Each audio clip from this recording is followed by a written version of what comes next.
Assalamualaikum warahmatullahi wabarakatuh. Baiklah, saya di sini akan mempresentasikan materi tentang wacana. Materi ini merupakan salah satu materi dari mata kuliah pengantar linguistik umum. Baiklah, sebelum memulai presentasinya, saya akan memperkenalkan diri terlebih dahulu. Perkenalkan, nama saya Aura Afriananda dengan NIM 22016013. Dan saya melakukan presentasi ini untuk memenuhi tugas proyek akhir dari mata kuliah pengantar linguistik umum dengan dosen pengampu Dr. Rida Hasnu Ulia MPD. Materi yang saya presentasikan yaitu tentang wacana. Pengertian wacana di sini yaitu istilah wacana dalam bahasa Indonesia dikenal pada tahun 1970-an. Wacana diterjemahkan dari kata diskurs. Menurut Samsuri, dalam Syamsuddin, pada tahun 1997, halaman 6, wacana adalah rekaman kebahasaan yang utuh mengenai peristiwa komunikasi, baik secara lisan maupun secara tertulis. Apapun bentuknya, wacana mengasumsikan adanya penyapa dan pesapa. Dalam wacana lisan, penyapa adalah pembicara dan pesapa adalah pendengar. Sebaliknya, dalam bahasa tulis yang disebut penyapa adalah penulis dan pesapa adalah pembaca. Terkait dengan pengertian wacana tersebut, Tarigan dalam Jajah Sudharma tahun 2010 halaman 4 menyatakan bahwa wacana adalah satuan bahasa yang paling lengkap dan paling tinggi di atas kalimat dengan koherensi dan kohesi yang tinggi. Pengertian tersebut mengisyaratkan pada wacana yang koheren dan kohesif. Koheren mengacu pada kepaduan makna sehingga terbentuk kesatuan ide. Sebaliknya, kohesi mengacu pada keserasian hubungan antar unsur dalam wacana. Selanjutnya yaitu ciri-ciri wacana. Sebuah teks atau wacana dapat diketahui melalui ciri-cirinya. Menurut Zaimar dan Harahap, tahun 2011 halaman 12 ada 7 ciri sebuah wacana. Ketujuh ciri yang dimaksud yaitu yang pertama ada koherensi atau keutuhan wacana, yang mana merupakan keterkaitan unsur-unsur teks, misalnya susunan konsep atau gagasan. Berkat hubungan-hubungan yang menggarisbawahi hal tersebut, isi teks dapat dipahami dan relevan. Dan yang kedua itu ada kohesi atau kepaduan, yang mana itu adalah keterkaitan unsur-unsur lahiriah suatu teks, misalnya kata-kata yang dilihat atau didengar saling berkaitan dalam suatu sekuen. Dan yang ketiga itu ada maksud pengirim atau intentionality, merupakan suatu rangkaian peristiwa pengujaran dapat membentuk suatu teks tergantung dari sikap si pengirim pesan. Dan yang keempat itu ada keberterimaan atau acceptability. Berterima atau tidak suatu rangkaian peristiwa pengujaran sebagai suatu teks yang koheren dan kohesif dan berguna atau relevan bagi penerima tergantung sikap dari si penerima pesan. Umpamanya, untuk mendapat ilmu pengetahuan atau bekerja sama dengan pengirim untuk tujuan tertentu. Dan yang kelima itu informasi atau information, yang disampaikan dalam sebuah teks bisa sesuai dengan harapan penerima dan bisa juga tidak.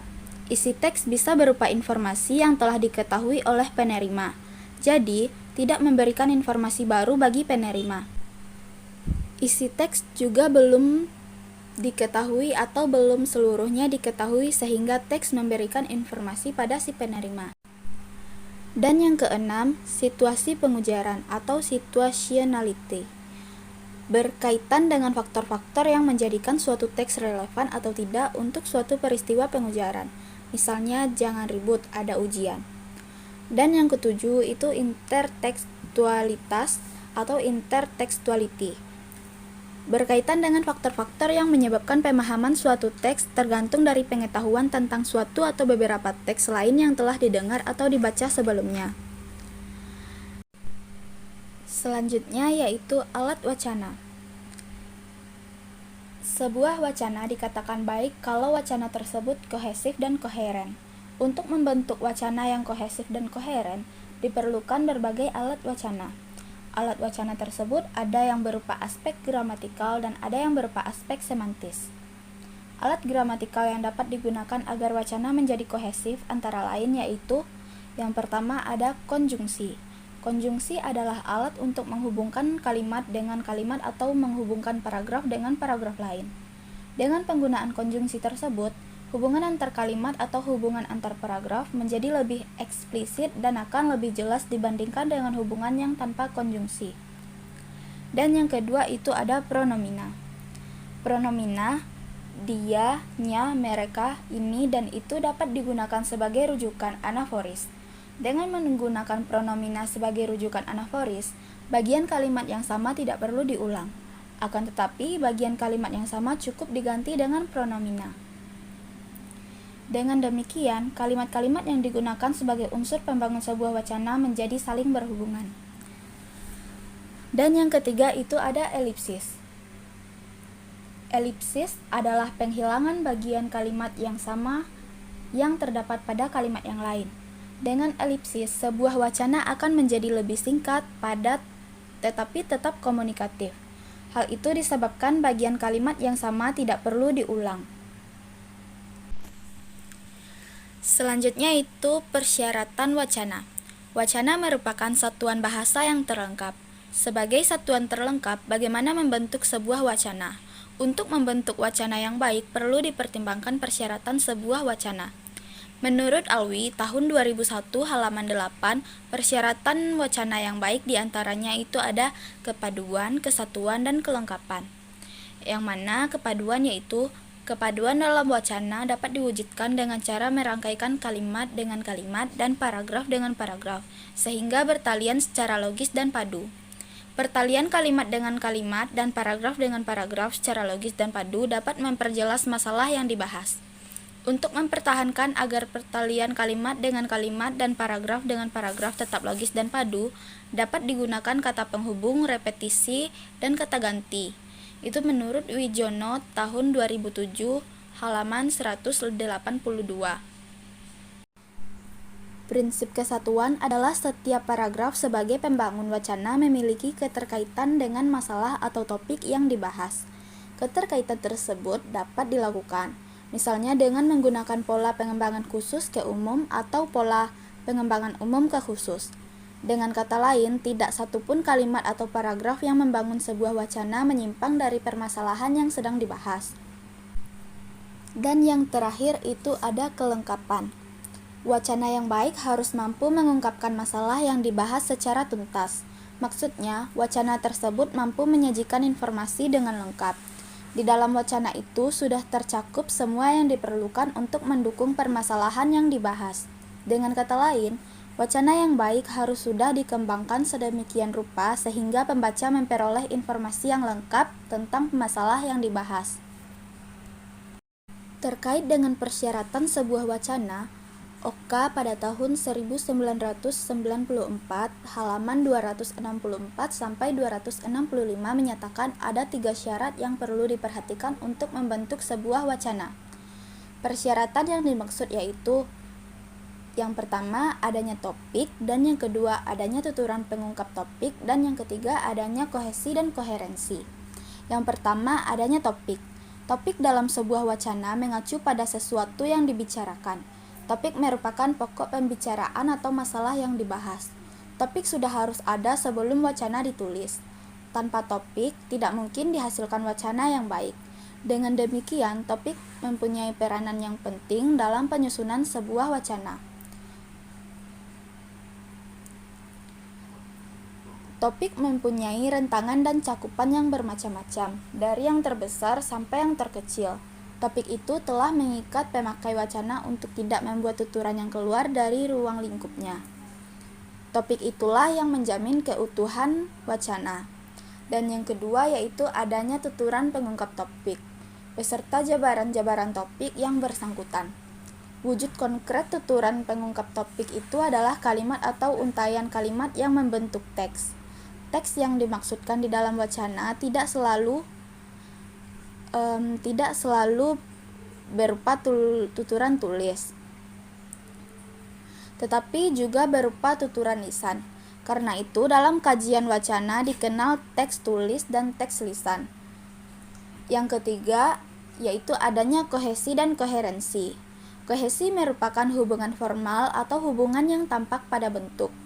Menurut Widdowson, dalam Oka, tahun 1994 halaman 265, kohesi merupakan hubungan antar klausa atau hubungan antar kalimat yang ditandai secara lahir. Selanjutnya, Samsuri, dalam Oka, tahun 1994 halaman 265 mendefinisikan kohesi itu sebagai hubungan yang ditandai oleh penanda-penanda. Penanda yang menghubungkan apa yang dinyatakan dengan apa yang dinyatakan sebelumnya dalam wacana yang bersangkutan. Selanjutnya ada jenis wacana. Jenis wacana dapat diuraikan atas wacana deskriptif, naratif, eksposirotis, argumentatif, prosedural, dan hartatorik. Yang mana yang pertama wacana deskriptif, yaitu kata deskriptif berasal dari kata describer, yang berarti menggambarkan atau memberikan suatu objek. Mengacu pada pengertian istilah tersebut, wacana deskriptif adalah wacana yang bercirikan mendeskripsikan suatu objek sesuai dengan visi penutur atau penulisnya, sehingga pembaca atau pendengar dapat mencitrai objek yang dideskripsikan sesuai dengan citra penutur atau penulisnya. Itu menurut Suparno dan Yunus, tahun 2003, halaman 45. Dideskripsikan sesuai dengan citra penutur atau penulisnya. Menurut Alwi, tahun 2001, halaman 45, wacana deskriptif bertujuan mendeskripsikan suatu objek. Objek yang dideskripsikan dapat berupa tempat, manusia, dan keadaan.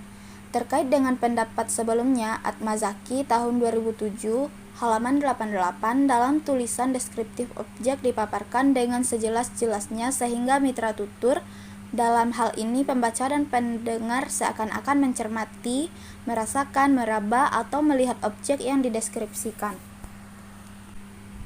Selanjutnya yaitu wacana naratif. Istilah naratif berasal dari kata narration. Narration berarti cerita dan naratif berarti yang menceritakan. Wacana naratif lazim digunakan dalam kesusastraan. Wacana itu digunakan untuk mengungkapkan hal-hal yang sudah mengalami proses pengimajian. Wujud wacana naratif yang konkret adalah karya sastra, seperti cerpen, novel, dan roman. Dalam wacana naratif yang diungkapkan bukan pengalaman yang konkret, melainkan pengalaman imajinatif. Menurut Oka, tahun 1994, halaman 271. Menurut Suparno dan Yunus, tahun 2007, halaman 4-31, wacana naratif adalah wacana yang bertujuan untuk yang pertama memberikan informasi atau wawasan dan memperluas pengetahuan, dan yang kedua memberikan pengalaman estetis pada pembaca. Tujuan pertama menghasilkan wacana yang lazim disebut naratif ekspositoris. Wacana naratif ekspositoris sasaran utamanya rasio. Dengan kata lain, wacana naratif ekspositoris memiliki ciri memperluas pengetahuan pembaca, menyampaikan informasi faktual mengenai suatu kejadian, bertolak dari penalaran, dan disampaikan dengan bahasa yang lugas. Dan yang ketiga itu ada wacana ekspositoris. Wacana ekspositoris bertujuan menjelaskan suatu objek. Wacana itu layaknya digunakan untuk menjelaskan konsep-konsep dalam dunia ilmu pengetahuan. Dalam wacana ilmu pengetahuan yang juga disebut wacana ilmiah, terdapat evidensi-evidensi, informasi faktual, dan penalaran. Semua itu hadir dalam rangka menjelaskan suatu objek kajian. Yang keempat itu ada argumentatif. Wacana argumentatif berusaha memberikan argumen-argumen. Wacana debat yang digunakan oleh para praktisi, sanggahan seorang tertuduh di pengadilan, tuduhan seorang jaksa terhadap tertuduh, dan wacana yang digunakan hakim untuk memutuskan perkara merupakan contoh wacana argumentatif. Itu menurut Oka tahun 1994, halaman 271. Terkait dengan pendapat Oka tersebut, Alwi tahun 2001 halaman 45 berpendapat bahwa wacana argumentatif bertujuan membuktikan pendapat yang disampaikan dengan mengemukakan bukti-bukti. Wacana argumentatif ditulis dengan tujuan untuk mengungkapkan alasan, memperkuat pendapat, dan menolak suatu pendapat atau gagasan. Dengan demikian, wacana argumentatif selalu berisikan alasan atau bantahan yang memperkuat atau menolak gagasan untuk mempengaruhi keyakinan pembaca. Setiap alasan menjelaskan suatu pertalian antara dua pernyataan yang biasanya diurutkan. Pernyataan pertama merupakan alasan terhadap pernyataan kedua. Dan yang kelima ada wacana prosedural. Wacana prosedural merupakan rangkaian tuturan yang memaparkan sesuatu secara kronologis. Menurut Mulyastuti, tahun 2009, halaman 514, urutan unsur dalam wacana prosedural tidak boleh dibolak-balik karena urgensi unsur yang lebih dahulu menjadi landasan unsur berikutnya. Wacana prosedural lazimnya disusun untuk menjawab pertanyaan bagaimana suatu peristiwa terjadi atau pekerjaan dilakukan. Pemaparan tentang cara memasak masakan, cara merawat tanaman, dan cara membongkar dan memasang mesin mobil merupakan contoh wacana prosedural. Dan yang keenam itu ada wacana hartatorik. Wacana hartatorik adalah tuturan yang berisikan ajakan atau nasihat. Wacana hartatorik dapat juga berupa ekspresi yang mendukung keputusan. Wacana hartatorik tidak disusun menurut urutan waktu, tetapi merupakan produksi suatu waktu. Selanjutnya yaitu konteks wacana. Pembicaraan tentang wacana selalu dikaitkan dengan konteks, sebagaimana yang dikatakan oleh Krida Laksana dalam Syamsuddin 1998, halaman 22, bahwa konteks merupakan ciri-ciri alam di luar bahasa yang menumbuhkan makna pada ujaran atau wacana, lingkungan non-linguistik dari wacana. Menurut Mulyono dan Darjowijojo tahun 2003, konteks wacana dibentuk oleh berbagai unsur seperti situasi, pembicara, pendengar, waktu, tempat, adegan, topik, peristiwa, bentuk amanat, kode, dan saluran. Unsur-unsur tersebut berhubungan pula dengan unsur-unsur yang terdapat dalam setiap komunikasi bahasa.